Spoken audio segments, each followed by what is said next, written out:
जय श्री कृष्णा। राधे राधे दोस्तों। दिल्ली में रहने वाले आशीष जी और वंदना जी के जीवन में घटी यह चमत्कारी घटना सुनकर आप लोग भी आश्चर्य हो जाएंगे, क्योंकि हमारे बाके बिहारी जी हैं ही लीलाधर। वो अपने भक्तों के साथ हमेशा चमत्कार कहते रहते हैं। यह वीडियो आप लोगों को बहुत अच्छा लगेगा, तो कृपया वीडियो को पूरा अवश्य देखें। वंदना जी कहती हैं कि शादी के बाद जब मैं अपने ससुराल आई तो मेरे ससुराल वाले मुझसे बहुत ही प्यार करते थे। मेरे पति आशीष भी मुझसे बहुत प्रेम करते थे। ससुराल में मेरा जीवन हंसी खुशी बीत रहा था। परंतु शादी के 2 साल के बाद जब मैंने फैमिली प्लानिंग की और अपनी फैमिली को बढ़ाना चाहा तो हमें बहुत सारी दिक्कतें आने लगी। मैं और मेरे पति आशीष अलग अलग डॉक्टर के चक्कर काटने लगे। तरह तरह के टेस्ट भी हुए, परंतु किसी से भी कोई फायदा नहीं मिल रहा था। ऐसे ही 2 साल बीत गए। अब हम बहुत परेशान रहने लगे। डॉक्टरों के जरिए यही बताया गया कि कमी मुझ में ही है। मुझ में ही बहुत सारी दिक्कतें हैं, जिस वजह से मुझे माँ बनने में दिक्कतें आ रही हैं। ऐसे ही हमारे शादी को 5 साल बीत गए, परंतु हमें अभी भी कोई संतान नहीं था। हम इस बात से हमेशा दुखी रहने लगे। मैं हमेशा रोती रहती थी, परंतु मेरे पति आशीष मुझे हमेशा समझाते थे, वंदना तुम परेशान मत हो, हम दूसरे डॉक्टर के पास जाएंगे, तुम ऐसे रोया मत करो, भगवान पे भरोसा रखो। मेरे पति आशीष मुझे हमेशा समझाते थे और मुझसे बहुत प्रेम करते थे। एक दिन घर में मेरे सास ससुर मेरे ननद से फोन पे बात कर रहे थे। मेरी सास मेरी ननद से कह रही थी कि अगर तुम्हारे ससुराल के रिश्तेदार में कोई अच्छी लड़की हो तो बताना, हम वंदना और आशीष का तलाक करवा कर आशीष की दूसरी शादी करेंगे। कमी वंदना में है तो उसकी सजा हमारा आशीष क्यों भुगते? अगर घर में एक बच्चा ना हो, कोई लड़का या लड़की ना हो, तो उत्तराधिकारी कौन बनेगा? हमारे गांव समाज में हम क्या मुंह दिखाएंगे? कैसे भी करके आशीष को समझा बुझाकर वंदना से तलाक करवाना ही होगा और आशीष की दूसरी शादी करनी होगी। वंदना जी कहती हैं कि ये सब सुन के मैं बहुत दुखी हो गई। मेरे पैरों तले से जैसे जमीन ही खिसक गई। मैं दौड़ते हुए रोते हुए अपने पति आशीष के पास गई और अपने पति से सारी बातें बताई।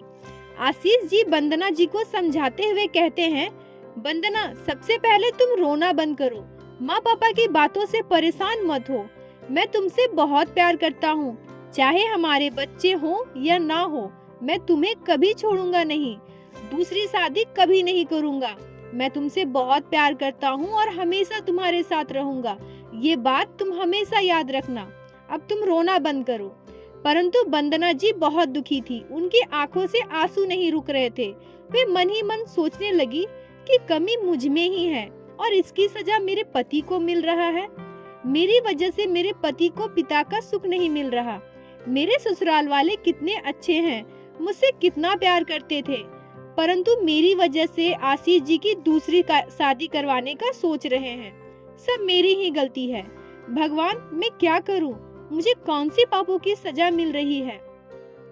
तभी उस समय वंदना जी की एक सहेली का फोन आता है। वंदना जी रोते रोते अपनी सहेली को सारी बातें बताती है। उनकी सहेली कहती है, वंदना तुम रो मत, तुम पहले परेशान मत हो, सब ठीक हो जाएगा। हमारे यहाँ एक डॉक्टर है, वो बहुत अच्छा ट्रीटमेंट करते हैं। तुम अगर कहो तो मैं तुम्हारा अपॉइंटमेंट वहाँ लेती हूँ, तुम चलो मेरे साथ, तुमको वहाँ पे दिखवाते हैं, तुम देखना सब कुछ ठीक हो जाएगा। वंदना जी, आशीष जी और उनकी फ्रेंड साथ में डॉक्टर के पास मिलने जाते हैं। डॉक्टर रंजना जी का फुल बॉडी चेकअप करता है, परंतु जब रिपोर्ट आता है तो फिर से सारी आशाएं टूट जाती है। डॉक्टर वंदना जी से कहता है कि आप में बहुत सारे कॉम्प्लिकेशन हैं, बहुत सारी दिक्कतें हैं। आप चाहें कहीं भी चले जाएं, किसी भी बड़े डॉक्टर के पास चले जाएं, परंतु आप माँ नहीं बन सकती। यह सब सुनकर वंदना और आशीष जी बहुत दुखी हो जाते हैं। वंदना रोना शुरू कर देती है। वह चुप ही नहीं हो रही थी। वह आशीष जी से बार बार कह रही थी कि सब मेरी ही गलती है, मेरी वजह से आपको पिता होने का सुख नहीं मिल पा रहा है। आशीष जी वंदना जी को समझाते हुए कहते हैं, वंदना तुम रोना बंद करो, तुम परेशान मत हो। जहाँ सारे दरवाजे बंद हो जाते हैं वहाँ ठाकुर जी का दरवाजा खुलता है। मैंने बहुत सारी वीडियोस भी देखे हैं। ठाकुर जी अपने भक्तों के साथ चमत्कार करते हैं। हम कल ही बांके बिहारी जी के मंदिर जाएंगे, वहां जाकर अपनी अर्जी लगाएंगे। तुम देखना बांके बिहारी जी हमारी मुराद जरूर पूरी करेंगे। अगले ही दिन वंदना जी और आशीष जी बांके बिहारी जी के दर्शन के लिए जाते हैं। वहां जाकर वो सबसे पहले बांके बिहारी जी के दर्शन करते हैं और वहां गुसाई जी से अपनी सारी पीड़ा दुख बताते हैं। गुसाई जी हंसते हुए कहते हैं, अब आप परेशान मत होइए, आपने बिहारी जी से अपनी अर्जी लगाई है। बांके बिहारी जी सबकी मनोकामना पूरी करते हैं। अब आपको परेशान होने की कोई जरूरत नहीं है। बांके बिहारी जी आपकी इच्छा जरूर पूरी करेंगे। दोस्तों, अगर आप भगवान में आस्था और भक्ति रखते हैं तो कुछ भी हो सकता है, फिर कोई भी चीज असंभव नहीं होती। जब आप ठाकुर जी पर अपना हक जताते हैं तो ठाकुर जी भी उसी हक से आपकी सहायता अवश्य करते हैं। ठाकुर जी का आशीर्वाद आपको जरूर मिलता है। वंदना जी और आशीष जी अपने मन में आशा लिए वहां से वापस लौटते हैं, परंतु 2 महीने के बाद घटती है एक चमत्कारी घटना। अचानक से वंदना जी की तबीयत बहुत ज्यादा खराब हो जाती है। उनके इलाज कराने के लिए उसी डॉक्टर के पास ले जाते हैं, जिसके बाद जो रिपोर्ट आती है उसे देखकर सभी लोग हैरान हो जाते हैं। डॉक्टर को विश्वास नहीं हो रहा था क्योंकि वंदना जी उस समय प्रेग्नेंट थी। डॉक्टर को समझ नहीं आ रहा था कि ये सब कैसे हुआ। डॉक्टर वंदना जी के पास जाते हैं और उन्हें बहुत सारा आशीर्वाद देते हैं, उनकी भक्ति को प्रणाम करते हैं, बिहारी जी के इस चमत्कार को प्रणाम करते हैं। वंदना जी के ससुराल वाले वंदना जी के पति आशीष जी और वंदना जी के खुशी का ठिकाना नहीं होता है।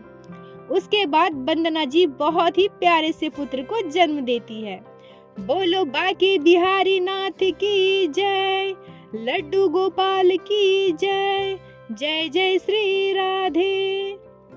वंदना जी और आशीष जी ने बांके बिहारी जी पर अपनी सारी समस्याएं सौंपी थी, उनसे अर्जी लगाई थी और बांके बिहारी जी की कृपा स्वरूप उन्हें पुत्र की प्राप्ति हुई। बांके बिहारी जी को अगर हम दिल से अपनाते हैं, उन्हें अपना मानते हैं, तो बांके बिहारी जी भी हमारी सारी समस्या का समाधान करते हैं।